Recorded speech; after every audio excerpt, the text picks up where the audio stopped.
All right, and we're back in the arena, that is. And I want to show you this list that I've been having a lot of fun with, which is Blue White Stoneblade. Now, if y'all are not familiar with the Legacy format, this deck is like a solid tier C.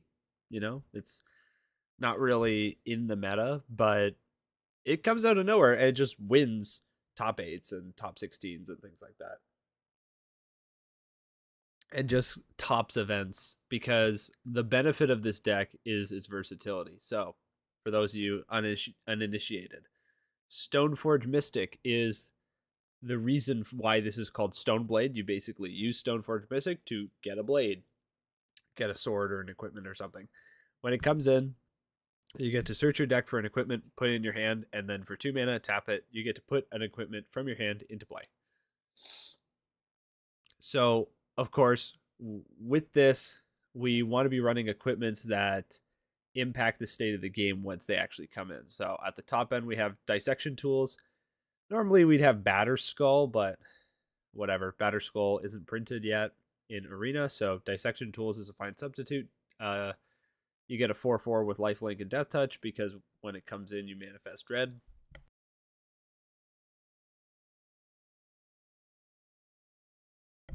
Allergy season has not been very kind to me.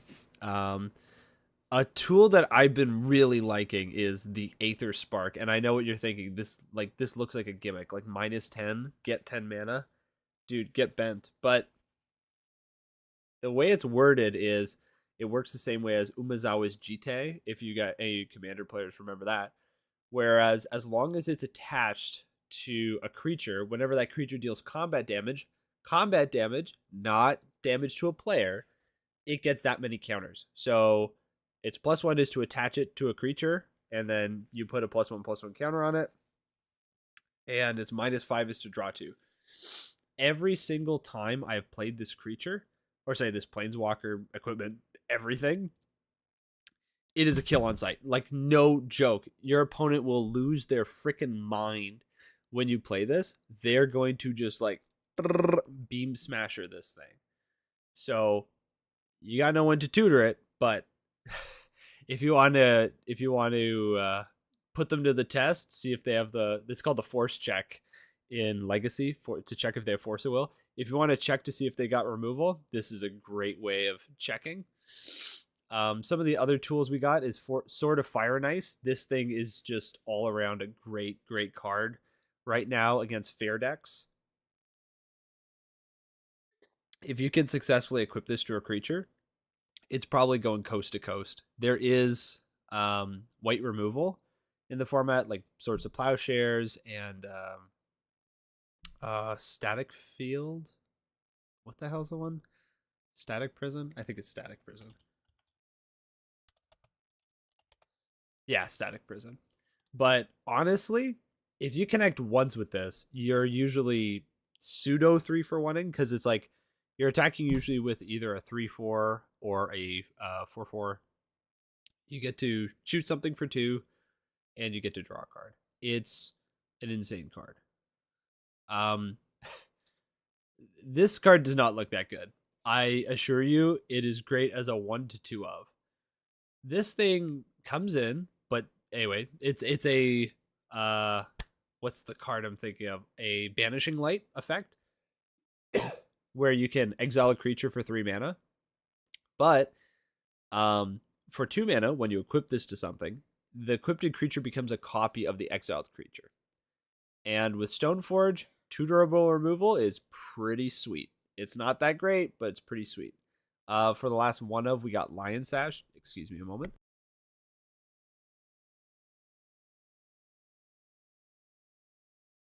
Okay.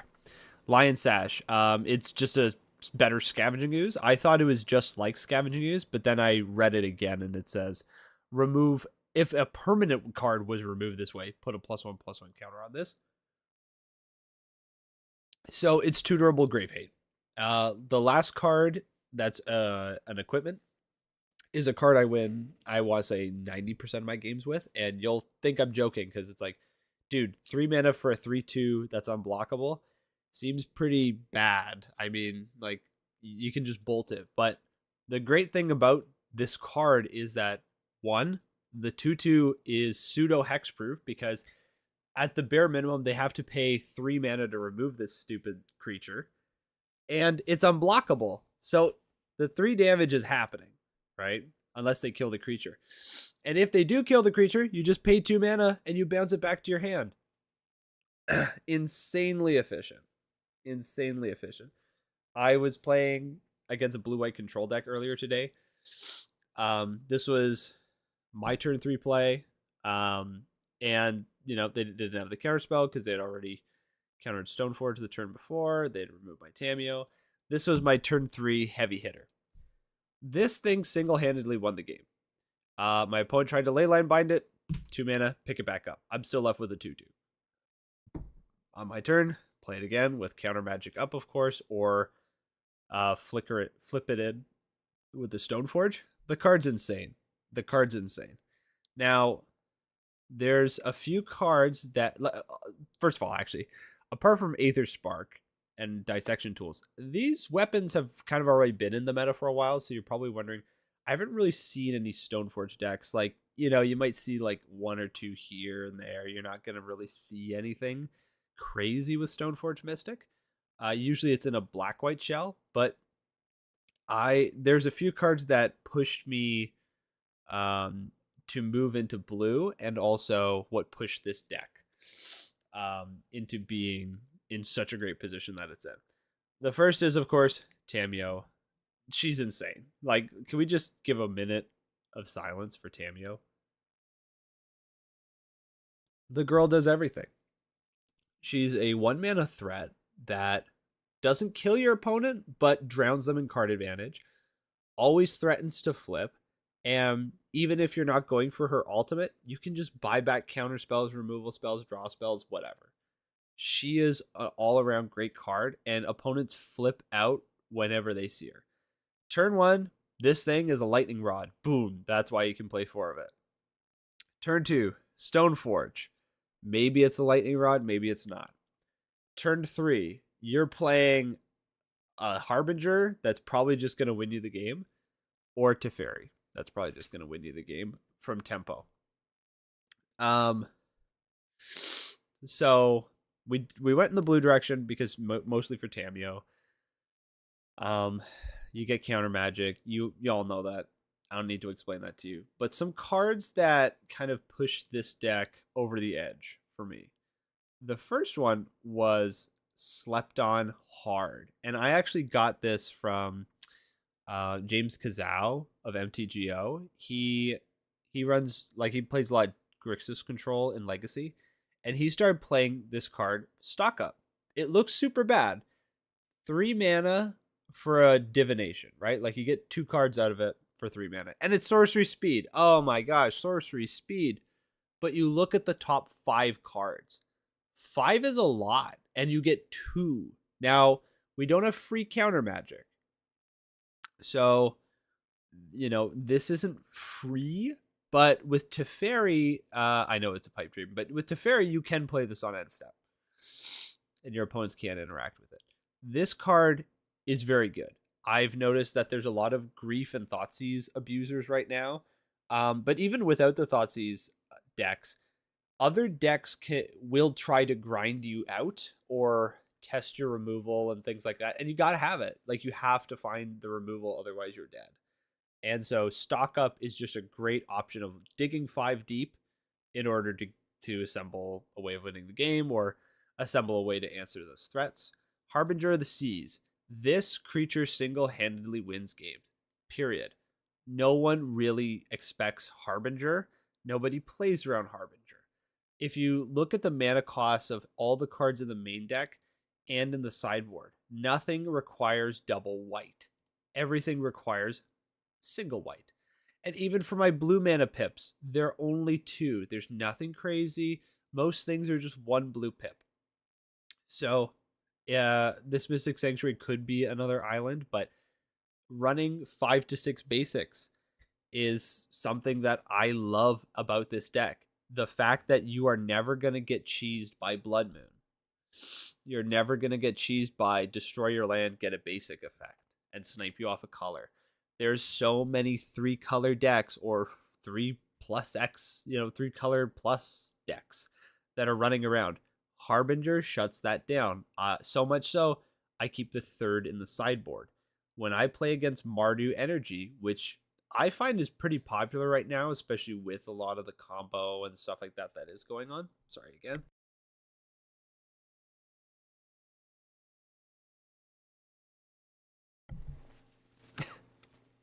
Some days you wish you didn't have a nose. But as I was saying, with Mardu Energy, uh, from what I see, on the rise with just to combat all the combo decks, be able to go Thoughtseize and interact that way. Harbinger straight up just locks down that matchup. Because while they might be bringing in their blood moons and things like that, they can't operate on basics. They'll lie and they'll say that they can. They cannot operate on basics. If they have one basic planes, they have the ability to remove that, but that's what their out is. They're desperately trying to remove this creature. Um so stock up helps you find stuff. Harbinger wins the game when it resolves, or even in the situations where it doesn't, just straight up win the game and lock your opponent out. It will lock down their lands to being like one play a turn, which is usually enough. This deck really thrives when your opponent is playing one spell a turn. When they're double spelling, triple spelling, it gets out of hand very quickly. I was playing against a blue red Delverless Delver list where it's playing, 4 Tolarian Terrors, it's playing Dragon's Rage Channeler and Ledger Shredder, and it was just double spelling me. I was keeping up, but it was a struggle. They had hit 3 Treasure Crews in the first game. Stock up definitely helped me keep card for card advantage. Harbinger kept them on 1 red that game, and that kept them pretty honest because they couldn't really fire off all of their spells willy-nilly. They really had to think about, well, look, I only have 1 red source, so am I removing this thing or what? And you got all the counter magic for that. Teferi, he's fine. I like Teferi. I usually will cut him when I'm on the draw. Just doesn't really matter the matchup. Usually I just cut him on the draw. On the play, he's like the best thing to do. There's some cute things you can do with him, like, bounce this or bounce something. Like bounce your own Stoneforge or things like this, right? Teferi doesn't need too much explaining. He locks down your opponent from being able to play the game. Tolarian Terror. This is a new addition, and something I've been looking for, this kind of like 2 of big bad slot where there's just a creature that if they don't answer it, it's probably winning the game. Now, I was running Abhorrent Oculus in this slot, but I just found that either I didn't have enough cards in my graveyard to consistently be able to play it. There's 3 problems with it. 1, I didn't have a big enough graveyard consistently. 2, people are pretty good at removing it right now. If you get 1 token off and they kill it with like a 1 mana removal spell, it feels really bad. And what was the last thing? I couldn't fill the graveyard. People were killing it too quickly. Yes. The last thing was that it gets stuck in your hand pretty frequently, like very frequently. I was playing a game earlier this week where I had a Abhorrent Oculus in my hand. I kept it like in my opening hand. I kept it, and the game went long. Went to like turn 20 before I lost. I literally couldn't cast it the whole game. My opponent had a Deathrite Shaman and just was passively eating cards out of my bin, and I couldn't fill it fast enough. So I decided to go with something that's castable. Like, you mana drain a 3-drop, you play this on 4. And this thing is actually basically hexproof. Tolarian Terror is one of those creatures that you can't remove. Like, I'm not delusional. I'm not getting this thing off for 1 mana or anything like that, but we run 3 Spell Pierce and 3 Spell Snare. Let's talk Spell Pierce for a second. In this deck, Spell Pierce is not a dead card. Cryptic Cloak and Tolarian Terror Make things cost 2 extra mana in order for you to target it. Cool. And then another 2. Imagine your Swords to Plowshares costing 5. That's just not happening. Nobody is wasting their whole turn in order to remove these kinds of threats. Tolarian Terror is one of those creatures that you're probably going to be playing at turn 4. I like to play it with protection up, even still, when it has the ward, unless you don't have the opportunity. You just have to slam something. But this is the main deck. To go a little bit more in depth into kind of lines that you want to be thinking of, because some of the things are similar. If you just want to grind your opponent to dust, Cryptic Cloak. If you want to check them for a removal spell, you want Aether Spark. If you're assuming they got a removal spell already, play Aether Spark, because this thing will draw you a lot of cards if they don't have the removal spell. If they have the removal spell, it's great. Still, it's just sitting there, passively collecting value. If you're against a blue or red deck, you probably want to get Sword of Fire and Ice. This thing just clowns pretty hard. One of the things that's great against playing against energy is that they have to tap out every turn, and so the second you're able to deploy and equip one of these swords, you basically won the game. Like Dissection Tools, for example, you have a 4/4 with Lifelink and Death Touch. Unless they have the removal spell right then and there, you've won. They're not getting back from that kind of swing. Lion Sash, graveyard shit. Removal spell. For the mana base, just 8 fetch lands, very modest amounts of fetch lands. I prefer to have more fetchable lands than fetch lands. Again, we're not trying to fill our graveyard for any particular reason. The sideboard is where it gets juicy. 3 Consigned to Memory. This card has been overperforming. It's so good. Cast the One Ring. Counter it for 1 mana. Ajani Trigger. Counter it for 1 mana. Charbelcher. You cast Charbelcher. Or sorry, not... Yeah, you counter Charbelcher. This thing does a lot. Even against the Grief style decks where they're just trying to like Grief Ephemerate or Blink it, counter the triggered abilities. They cost them 2 cards, cost you 1 card. Because Consigned to Memory is just so good. I know it's always going to be in the sideboard as a 2 or 3 of. Surgicals, it's surgical. Where we don't have that much graveyard hate. We have some with Ghost Vacuum. You might notice that apart from Tamiyo and Tolarian Terror, we do not touch our graveyard. Tamiyo is the only card that touches our graveyard, and that's after she's flipped. I do not like interacting with my graveyard right now. How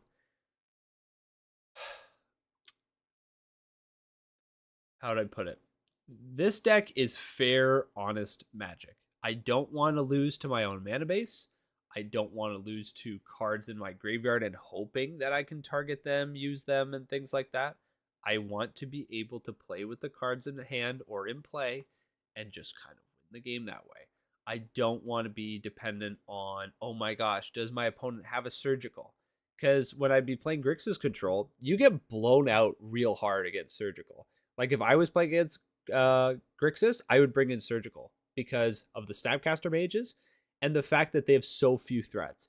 Their threats are basically Orcish Bowmaster and Frog, and that's it. And Surgical, if they already have one in their graveyard, Surgical just removes half their deck. Half the ways of them killing you, just gone. Of course, against combo and stuff like that, Surgical's great. We don't really need to explain that. Mystic Dispute against those pesky blue decks. Ghost Vacuum's kind of like in the we'll see slot. I wanted a graveyard hate piece that also does something later on, because even though we're only running 20 lands, you are going to get to 6 mana. Like, you hit land drops in this deck, wonderfully. You need to hit your first 3, and then after that you are eventually going to hit them. You don't need to be in a rush to get them, but you're going to get them. In the event that they are in a reasonable mana situation, where they're a 2-color deck like Boros Energy, or they're a combo deck, I would bring in Monastery Mentor. This card has not seen much play, and there's lots of reasons for it. 3 mana for a 2/2 that doesn't win the game on the spot, pretty bad. But what I like about Monastery Mentor is the fact that it makes tokens. And when you have 7 equipments, like I do, 5 of which are equipable, you want things that you can equip to it. So Monastery Mentor is there for that. Brazen Bee, just to remove non-land permanents. Another tool just to exile creatures, and then another Harbinger. But that is the list. I've been having so much fun with this. The counterspell package is super tight. It's super clean. I don't feel like I need any other counterspells in the list. I was running with like 2/2 and then 2 Stifle. Stifle's just too cute. Like, even though you have Harbingers in the deck, like, dude, Stifle is a trap. Because whenever you get somebody with Stifle, you feel so good. You feel so good. But most of the time, you spent a card to put them back a turn, but you didn't advance your game plan. In a vacuum, that sounds good. Like, hey, look, my opponent's 1 turn behind me. Ha ha ha, on mana. Yeah, but you didn't do anything, right? Like, you just kind of like cheese them a little. Like, turn 1, land, go. They go turn 1, land, fetch. You stifle them. Ha ha. And then turn 2, you like go Stoneforge Mystic and tutor something up. But you just set them back 1 turn. And in a deck like this where we are not winning fast, going to turn 20 is a real possibility. And I know that sounds hyperbole, like that's hyperbole, but no, you can go that long, and you're okay with going that long. Them being stuck on turn 19 is not the end of the world. It might cost you the game. So having counter spells that actually win the game, or actually stop you from losing the game, I should say, very, very relevant. Apart from that, I would love to see Murktide Regent come in for the new Dragons of Tarkir set. Will it happen? I'm 50-50 on it. I'm not sure. And I have the risk too of if I put that in, it doesn't have ward. The ward is really, really important. So like, I played a game against blue black tempo, got the Tolarian Terror down, paid 4 mana for it. The turn before, I'd put down a Sword of Fire and Ice. So I guess that would be turn 5. Equip the sword to the Tolarian Terror, crack for 7. 3 turns later, that was it. And their frog couldn't keep up pace, right? They can't block because it gets protection from blue and red. 2 very, very popular colors for creatures right now: Psychic Frog and then red creatures out of the Boros Energy list. If any of your creatures can connect, it's insane. Something to be aware of: if you equip this to your token on Cryptic Cloak, the Cryptic Cloak will fall off, because protection does not allow the thing to be equipped by the thing that it has protection from. So if it's in this case, it's protection from blue, so blue cards fall off it. Anyhow, that was just the deck tech for Blue White Stoneblade. I hope you enjoyed, and thank you very much. Bye bye for now.